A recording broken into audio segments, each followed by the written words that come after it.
ನಮಸ್ಕಾರ ವೀಕ್ಷಕರೇ, ಇನ್ನೇನು 2025 ಮುಗಿತಾ ಬಂತು. ಹಾಗೆ 2026ರ ಹೊಸ ವರ್ಷ ಶುರುವಾಗ್ತದೆ. ಈ ಒಂದು 2026ರಲ್ಲಿ ದ್ವಾದಶ ರಾಶಿಗಳ ಪೈಕಿ ವೃಶ್ಚಿಕ ರಾಶಿಯ ವರ್ಷ ಭವಿಷ್ಯ ಹೇಗಿದೆ ಅಂತ ತಿಳ್ಕೊಳ್ಳೋಣ ಬನ್ನಿ. ಮೇಡಮ್, ಇಷ್ಟೊತ್ತು ತುಲಾ ರಾಶಿ ಬಗ್ಗೆ ತಿಳ್ಕೊಡ್ರಿ. ಹಾಗೆ ಮುಂದಿನ ರಾಶಿ ವೃಶ್ಚಿಕ ರಾಶಿ. ವೃಶ್ಚಿಕ ರಾಶಿಯ ವರ್ಷ ಭವಿಷ್ಯ ಹೇಗಿದೆ ಅಂತ ತಿಳಿಸ್ಕೊಡಿ. ಖಂಡಿತ. ಬನ್ನಿ, ಯಾವುದೇ ರಾಶಿ ಹೇಳೋದಕ್ಕಿಂತ ಮುಂಚೆ ದೇವಿ ನಾಮವನ್ನು ಸ್ತೋತ್ರ ಪಠಿಸುತ್ತಾ ಶುರು ಮಾಡ್ತಾ ಹೋಗೋಣ. ಓಂ ಕಾಮಕ್ಕೆ ಕಾಮ ಸಂಪನ್ನೆ ಕಾಮೇಶ್ವರಿ, ಹರಿಪ್ರಿಯೆ ಕಾಮನಾ ದೇವಿ ನಿತ್ಯ ಕಾಮೇಶ್ವರಿ ನಮೋಸ್ತುತೆ. ಬನ್ನಿ, ವೃಶ್ಚಿಕ ರಾಶಿ. ವೃಶ್ಚಿಕ ರಾಶಿಗೆ ಅಧಿಪತಿ ಯಾರು ಹೇಳಿದೆ? ಕುಜ ಹೇಳಿದೆ ಅಲ್ಲ. ಮೇಷರಾಶಿಯವರಿಗೆ ಅಧಿಪತಿ ಕುಜ ಅಂದಾಗ ವೃಶ್ಚಿಕ ರಾಶಿಗೂ ಅಧಿಪತಿ ಅವನೇ ಕೊಡ್ತಾನೆ. ನೋಡಿ, ಮೇಷರಾಶಿಯವನಿಗೆ ಲಗ್ನಾಧಿಪತಿನೂ ಅವನೇ, ಅಷ್ಟಮಾಧಿಪತಿನೂ ಅವನೇ ಆಗ್ತಾನೆ. ಆದರೆ ವೃಶ್ಚಿಕ ರಾಶಿಯವರಿಗೆ ಏನಾಗ್ತಾನೆ? ಲಗ್ನಾಧಿಪತಿ ಅವನೇ ಆಗಿ 6ನೇ ಮನೆ ಅಧಿಪತಿನೂ ಅವನೇ ಆಗ್ತಾನೆ ಅಲ್ವಾ. ಹಂಗಾಗಿ ಏನಾಗತ್ತೆ ಅಂದ್ರೆ, ಅಲ್ಲಿ ಆ ಕುಜನಿಗೆ 8ನೇ ಮನೆ ಬಂದ್ರೆ ಈ ಕುಜನಿಗೆ 6ನೇ ಮನೆ ಬಂದ. 6ನೇ ಮನೆ ಯಾರು ಕರಿತೀವಿ? ಶತ್ರುಸ್ಥಾನ ಅಂತ ಕರಿತೀವಿ. ಆ ಶತ್ರುಸ್ಥಾನ ಕುಜ ಅವನೇ ಆಗಿರ್ತಾನೆ, ಅಂದ್ರೆ ಇವ್ರು ಲಗ್ನಾಧಿಪತಿನೇ ಆಗಿರ್ತಾನೆ. ಹಂಗಾಗಿ ಇವ್ರಿಗೆ ಏನಾಗುತ್ತೆ, ಮೇಷರಾಶಿಯವ್ರಿಗಾಗ್ಲಿ ವೃಶ್ಚಿಕ ರಾಶಿಯವ್ರಿಗಾಗ್ಲಿ ಸ್ವಯಂ ಆಗಿ ಶತ್ರುಗಳು ಉಟ್ಕೊಳ್ತಾರೆ, ತುಂಬಾ ಶತ್ರುಗಳು ಉಟ್ಕೊಳ್ತಾರೆ. ಅಂದ್ರೆ ಆ ಎಕ್ಸ್ಪೆಕ್ಟೆಡ್ ಅವ್ರ ಮಾತುಗಳಿಂದನಾರ ಬರ್ಬೋದು, ಅಥವಾ ಅವ್ರ ನಡವಳಿಕೆಯಿಂದನಾರ ಬರ್ಬೋದು, ಅಥವಾ ಅವ್ರು ಮಾಡುವಂತ ಕೆಲಸ ಕಾರ್ಯಗಳಲ್ಲಾದ್ರೂ ಇರ್ಬೋದು. ಹಾಗಾಗಿ ವೃಶ್ಚಿಕ ರಾಶಿಯವರಿಗೆ ತುಂಬಾ ಶತ್ರುಗಳು ಉಟ್ಕೊಳ್ತಾರೆ. ಜೊತೆಗೆ ವೃಶ್ಚಿಕ ರಾಶಿಯವರ ಗುಣ ಹೇಗೆ ಅಂತ ಅಂದ್ರೆ, ಚೇಳ ಅಂತ ಹೇಳ್ತೀವಿ ನೋಡಿ. ಆ ಒಂದು ಕೆಲವು ಗುಣಗಳೊಳಗಡೆ ಅಡಗಿರುತ್ತೆ. ಚೇಳಲ್ಲಿ ವಿಷ ಎಲ್ಲ ಅಡಗಿರುತ್ತೆ ಅಂತ ಗೊತ್ತಿರುತ್ತಾ?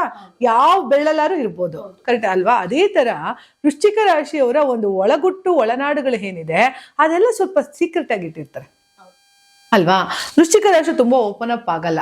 ನೀವು ಸ್ವಂತ ಹೆಂಡತಿನೇ ಆಗಿರ್ಲಿ, ಮಕ್ಳ ಹತ್ರನೇ ಆಗಿರ್ಲಿ, ಅವ್ರು ಒಂದು 25% ಮುಚ್ಚಿಟ್ಟಿರ್ತಾರೆ.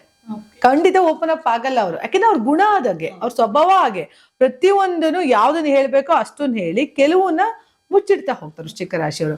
ಆ ವೃಶ್ಚಿಕ ರಾಶಿಯವರಿಗೆ 8ನೇ ಮನೆ ಅಧಿಪತಿಯಾಗಿ ಗುರು ಕುಳ್ತಿದ್ದ. ಯಾಕೆಂದ್ರೆ ಧನಸ್ಥಾನಾಧಿಪತಿನೂ ಅವನೇ ಆಗಿ ಪಂಚಮಾಧಿಪತಿನೂ ಹೋಗಿ ಅಷ್ಟಮದಲ್ಲಿ ಕುಳ್ತಿದ್ದ.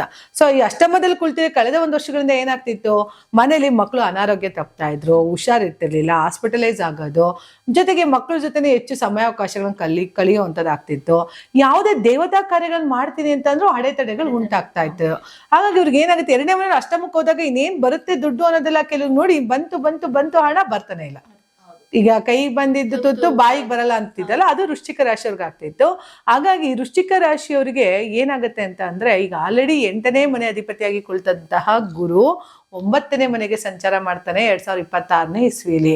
ಆ ಗುರುವಿನ ಸಂಚಾರ 8ರಿಂದ 9ನೇ ಮನೆ ನವಮಾಧಿಪತಿ ಅಷ್ಟಮಾಧಿಪತಿಯಾಗಿ ನವಮಾಧಿಪತಿಯಾಗಿ ಕುಳಿತುಕೊಳ್ಳೋದ್ರಿಂದ 9ನೇ ಮನೆಗೆ ಭಾಗ್ಯಸ್ಥಾನಕ್ಕೆ ಹೋಗೋದ್ರಿಂದ ಇಲ್ಲಿ ನೋಡಿ ಅವ್ರಿಗೆ ಶುಭ ಕಾರ್ಯಗಳಾಗ್ತಾ ಹೋಗುತ್ತೆ.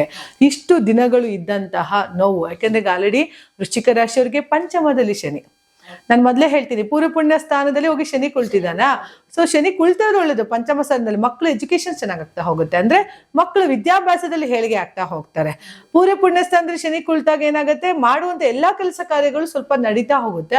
ಆದ್ರೆ ಬರತಕ್ಕ ಹಣ ಇದೆಯಲ್ಲ, 2ನೇ ಮನೆ ಕುಟುಂಬ ಯಾರಂತಾರೆ, 2ನೇ ಮನೆ ಸ್ಥಾನ ಯಾವುದು?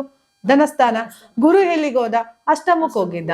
ಯಾವ ಬರ್ಬೇಕಾಗಿರೋ ದುಡ್ಡುಗಳೆಲ್ಲ ಬರ್ತಿಲ್ಲ, ಸ್ಟ್ರಕ್ ವೃಶ್ಚಿಕ ರಾಶಿಯವರು. ಆದ್ರೆ ಈಗ ರಿಲೀಸಿಂಗ್ ಟೈಮ್ ಕೊಡ್ತಾನೆ, ಪರಿಹಾರವನ್ನ ಕೊಡೋದಕ್ಕೆ ಅಂತಾನೆ ಗುರು ನಿಮಗೆ ನವಮ ಸ್ಥಾನಕ್ಕೆ ಬರ್ತಾ ಇದ್ದಾನೆ. ಅಂತಹ ಗುರು ರಾಶಿಯವರಿಗೆ ಗುರುವಿನ ದೃಷ್ಟಿ ರಾಶಿಯ ಮೇಲೆ ಇರೋದ್ರಿಂದ ನೋಡಿ, ಯಾವಾಗ್ಲೂ ಗುರುವಿನ ದೃಷ್ಟಿ ರಾಶಿ ಮೇಲೆ ಬಿದ್ರೆ ಒಳ್ಳೇದು ಅಲ್ವಾ. ಅಂದ್ರೆ ನಮ್ಮ ಜನ್ಮ ರಾಶಿಯ ಮೇಲೆ ಬಿದ್ದಾಗ ಅಲ್ಲಿಗೆ ಗುರುವಿನ ಒಂದು ಆಶೀರ್ವಾದ ಸಿಕ್ಕಿದೆ ಅಂತ ಹೇಳಿ, ಆ ಗುರುವಿನ ಆಶೀರ್ವಾದ ವೃಶ್ಚಿಕ ರಾಶಿಯವರಿಗೆ ಸಿಗ್ತಾ ಇರೋದ್ರಿಂದ ಇನ್ನು ಮುಂದೆ ಏನೆಲ್ಲ ಕೆಲಸಗಳು ನಿಧಾನ ಗತಿಯಲ್ಲಿ ಸಾಕ್ತಿತ್ತೋ, ಆಮೆ ಗತಿಯಲ್ಲಿ ಸಾಕ್ತಿತ್ತೋ, ಅದು ಇವಾಗ ಓಟದ ಚಿರತೆ ಓಟ ಆಗಿರುತ್ತಲ್ಲ, ಆ ರೀತಿ ಶುರು ಆಗುತ್ತೆ ಅಂತಾನೆ ಹೇಳ್ಬೋದು ವೃಶ್ಚಿಕ ರಾಶಿಯವರಿಗೆ.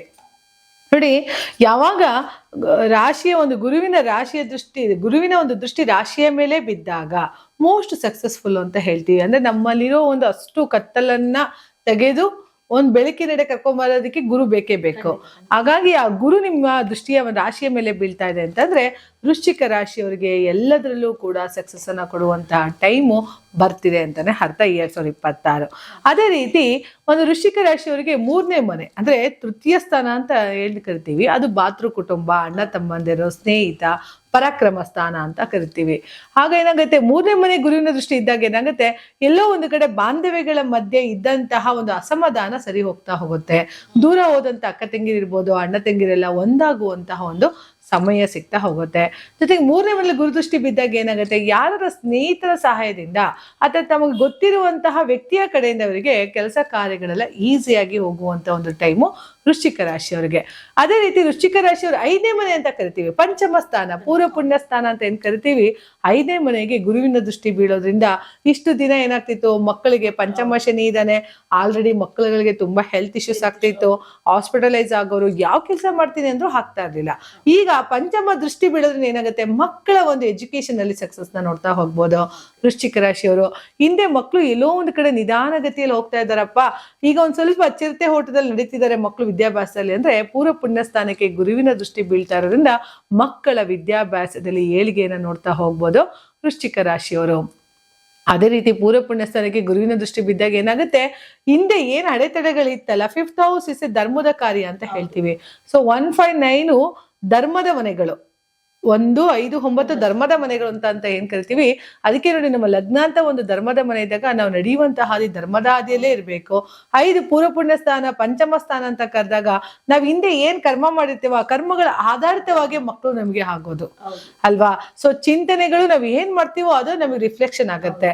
ಹಾಗಾಗಿ ಮಾಡುವಂತಹ ಯೋಚನೆನೇ ನಮ್ಗೆ ಯಾವಾಗ್ಲೂ ಏನಾಗಿರ್ಬೇಕು, ಪಾಸಿಟಿವಿಟಿ ಇರ್ಬೇಕು. ಪ್ರತಿಯೊಬ್ಬ ಮನುಷ್ಯನು ಯಾವಾಗ ಪಾಸಿಟಿವಿಟಿಲಿ ಯೋಚನೆ ಮಾಡ್ತಾನೋ ಆಗ ಅವನ ಚಿಂತನೆಗಳಾಗಿರ್ಬೋದು, ಅವನ ಸಮಸ್ಯೆಗಳೇ ಆಗಿರ್ಬೋದು, ಅಥವಾ ಅವನು ಸಿಗುವಂತ ಯಾವುದೇ ಕೆಲಸ ಕಾರ್ಯಗಳಿರ್ಬೋದು ಅದು ಪಾಸಿಟಿವ್ ಆಗಿ ಸಿಗ್ತಾ ಹೋಗುತ್ತೆ.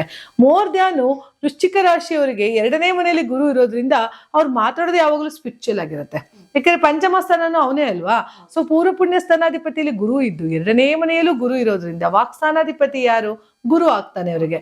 ಸೊ ಆಗ ಗುರು ಏನಿರ್ತಾನೆ, ಸ್ಪಿರಿಚುವಲ್ ಮಾತಾಡಿಸ್ತಾನೆ.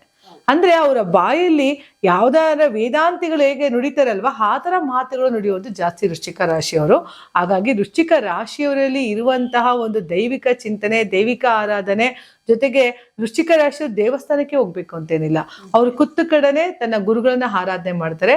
ಮತ್ತೆ ಮೋಸ್ಟ್ ಆಫ್ ಆಲ್ ವೃಶ್ಚಿಕ ರಾಶಿಯವರೆಲ್ಲ ಗುರುಗಳ ಆರಾಧನೆ ಜಾಸ್ತಿ ಆಗಿರುತ್ತೆ. ಯಾಕಂದ್ರೆ ಅವ್ರಿಗೆ 2ನೇ ಮನೆನೋ 5ನೇ ಮನೆನೋ ಅವನೇ ಆಗಿರೋದ್ರಿಂದ ಅವ್ರು ಮೋಸ್ಟ್ ಆಫ್ ಆಲ್ ಗುರುವಿಗೆ ಸಂಬಂಧಪಟ್ಟಂತ ಆರಾಧ್ಯಕರೇ ಆಗಿರ್ತಾರೆ. ಅದು ಅವರ ಒಂದು ಕುಲದೇವರಾಗಿರ್ಬೋದು ಅಥವಾ ಸಾಯಿಬಾಬಾ ಆಗಿರ್ಬೋದು, ರಾಘವೇಂದ್ರ ಆಗಿರ್ಬೋದು. ಹಾಗಾಗಿ ಒಂದು ಸ್ಪಿರಿಚುವಲ್ ಮೂವ್ಮೆಂಟ್ಸ್ ತುಂಬಾ ಚೆನ್ನಾಗಿರುತ್ತೆ ವೃಶ್ಚಿಕ ರಾಶಿಯವರಿಗೆ. 2020 ತುಂಬಾ ಏಳಿಗೆ, ಯಾಕಂದ್ರೆ ಅಷ್ಟಮಾಧಿಪತಿ ಗುರು ಬದಲಾವಣೆ ಆಗ್ತಾ ಇರೋದ್ರಿಂದ 2026 ಸಕಲ ಸೌಭಾಗ್ಯಗಳನ್ನು ಕೊಡುತ್ತೆ ಅಂತ ಹೇಳ್ತಾ ಹೋಗ್ಬೋದು. ಜೊತೆಗೆ ಅವ್ರು ಈ ಹಿಂದೆ ಎಲ್ಲೇ ಇದ್ದಂತಹ ಕಷ್ಟ ಕಾರ್ಪಣ್ಯಗಳನ್ನ ತೊಡೆದು ಒಂದು ಒಳ್ಳೆಯ ರೀತಿ, ಸಮಾಧಾನದ ರೀತಿಯಲ್ಲಿ ಜೀವನ ಶೈಲಿಯನ್ನ ಮಾಡುವಂತಹ ಯೋಗ 2026 ಸಿಕ್ಕಿರೋದ್ರಿಂದ ಅವ್ರಿಗೆ ಒಳ್ಳೇದಾಗ್ಲಿ ಅಂತ ಹೇಳಿ ನನ್ನ ಮಾತನ್ನ ಮುಗಿಸ್ತೀನಿ. ನಮಸ್ಕಾರಗಳು. ನೋಡಿದ್ರಲ್ಲ ವೀಕ್ಷಕರೇ, 2026ರಲ್ಲಿ ವೃಶ್ಚಿಕ ರಾಶಿಯವರ ವರ್ಷ ಭವಿಷ್ಯ ಹೇಗಿತ್ತು ಅಂತ. ಅವರಿಗೆ ಒಳ್ಳೆಯದಾಗ್ಲಿ. ಧನ್ಯವಾದ.